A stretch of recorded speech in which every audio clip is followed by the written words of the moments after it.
ഈ ലെവലിൽ വയറുള്ളായിരുന്നു ഞാൻ ഈ ലെവലിലോട്ടാണ്. ഇത് 5-10 ദിവസം കൊണ്ട് ആക്കിയതാണ്.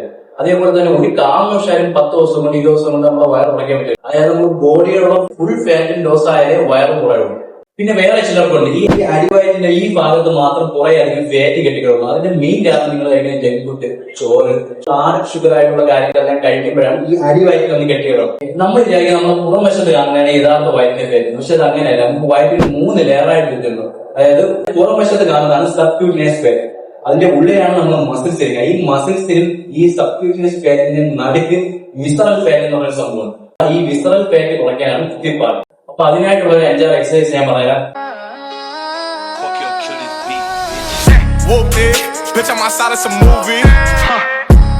ഈ കാണുന്ന വർക്കൗട്ടും കാര്യങ്ങളെല്ലാം നമ്മൾ ചെയ്യുന്ന നമ്മുടെ വയറ് കുറയുന്നു. കാരണം പറഞ്ഞാൽ പ്രോപ്പർ ഡയറ്റ് ഇല്ലാതെ ഒരു കാര്യം നടക്കുക. കറക്റ്റ് ഡയറ്റ് വേണം. അപ്പൊ നിങ്ങൾക്ക് ആണെങ്കിൽ ഡയറ്റ് ആവശ്യം എന്തെന്നുണ്ടെങ്കിൽ PML മെസ്സേജ് നിങ്ങളുടെ ബോഡി ടൈപ്പ് ഏതെന്ന് മനസ്സിലാക്കി അതിനുള്ള ഡയറ്റ് ഞാൻ സെറ്റ് ചെയ്ത് തരുന്നത്.